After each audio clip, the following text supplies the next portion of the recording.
পশ্চিম মেদিনীপুরের দাঁতন সেখানে তৃণমূলের হাতে আক্রান্ত বিজেপি প্রার্থী অজিত কুমার জানা তার হাত ভেঙে দেওয়া হয়েছে বলে একটা অভিযোগ উঠেছে এবং প্রচুর বিজেপি কর্মী সমর্থক আক্রান্ত এবং প্রার্থীর গাড়িও ভাঙচুর করা হয়েছে। দেখুন, আরও একবার প্রমাণ হলো যে তৃণমূল কংগ্রেসের হারমাত বাহিনী কতটা ভীত সন্ত্রস্ত, সেই জন্য তারা এই ধরনের বিজেপি প্রার্থীদের উপর হামলা করছে। শুধু হামলা নয়, সেই হামলা করে তার গাড়ি ভেঙে দেওয়া হচ্ছে, তিনিও আহত হয়েছে।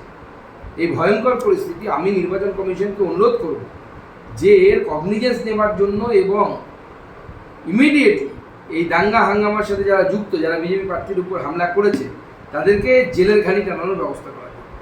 এই জয় কামদার নামে যে প্রমোটার পুলিশের সাহায্যে, কখনো গুন্ডার সাহায্যে দখল নিচ্ছে এরা। মানে গোটা কলকাতাতে এই ধরনের চক্র চলছে।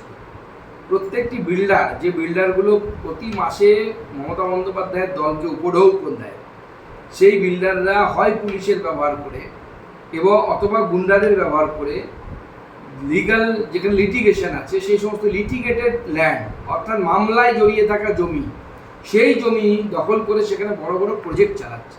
আপনারা জানেন বিগত দিনে ইডি বেশ কয়েকটি বহুতল যারা বানায় সেই ধরনের সংস্থা, অর্থাৎ প্রমোটার সংস্থার ওখানে রেড করেছে এবং এক্ষেত্রে বড় ভূমিকা পালন করে এই শান্তনু সিনহা বিশ্বাস, এবং সেই জন্য সে পালিয়ে বেড়াচ্ছে। এখন সে ধরা দিচ্ছে না পুলিশের, মানে ইডির কাছে, সে নিজে পুলিশ হয়ে পালিয়ে বেড়াচ্ছে। মানে আমরা জানতাম পুলিশের ভয়ে চোর পালায়, এখন দেখছি ইডির ভয়ে পুলিশ পালাচ্ছে, সে পালিয়ে ঘুরে বেড়াচ্ছে। এবং এর জন্যই কলকাতার বাইরে শান্তনু সিনহা বিশ্বাসকে কোনো ট্রান্সফার হতে হয়নি। শান্তনু সিনহা বিশ্বাস কলকাতার বাইরে বলতে দক্ষিণ কলকাতার মধ্যেই মমতা বন্দ্যোপাধ্যায়ের আশেপাশেই তিনি ঘুরঘুর করছেন। এবং তদন্ত হওয়া উচিত, শুধু দেবাশিস কুমারের নাম যে এসছে, তিনি কি শুধু জড়িত নাকি তৃণমূল কংগ্রেসের সর্বোচ্চ নেত্রীও জড়িত? তৃণমূলের প্রাক্তন সাংসদ নুসরতকেও আচমকা ইডি ডাকলো। পুরনো একটি ফ্ল্যাট প্রতারণা মামলা, যেটি বিজেপি নেতার লোকজন জোগাড় করে করেছিলেন, এই মামলায় ডেকে পাঠালো ইডি। দেখুন, ইডি সমন দেওয়ার যখন সময় হয় সমন দেবে, যাদের বিরুদ্ধে মামলা আছে তারা সমন পেয়ে ইডির কাছে যাবে, ইডিকে বলবে যে তারা আদৌ জড়িত কি জড়িত না। ইডি ডেকেছে মানে সে অপরাধী এরকম তো নয়, আমরা সেটা বলছি না। তাকে গিয়ে ইডির কাছে কাজ দিয়ে কাগজপত্র দেওয়া। সূত্রের খবর পেয়ে ইনকাম ট্যাক্স ডিপার্টমেন্ট গত রবিবার দেবাশিস কুমারের বাড়িতে অভিযান চালিয়েছে।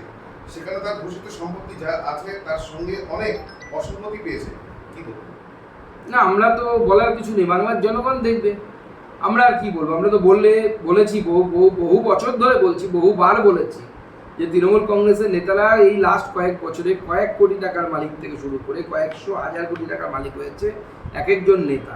এই দেবাশিস কুমার বাবুর যদি দেখা যায়, যখন ওনার লাস্ট 5 বছর, সেই 5 বছরের সম্পত্তি 4 কোটি থেকে 8 কোটির উপরে হয়ে গেছে, মানে 1 লাফে ডবল।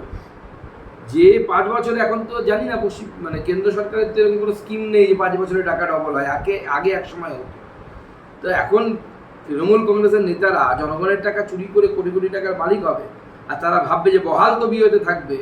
হবে না, প্রেশারও হবে, প্রেশার হাই হবে, সুগারও হবে, কিডনিও যাবে, সব যাবে, টাকাও যাবে। আরো ভালো ভালো খবর দেখতে সাবস্ক্রাইব করুন বাংলা হান্টের ইউটিউব চ্যানেল। বাংলা হান্টের আরো খবর দেখতে নজর রাখুন। বাংলা খবর মানেই বাংলা হান্ট।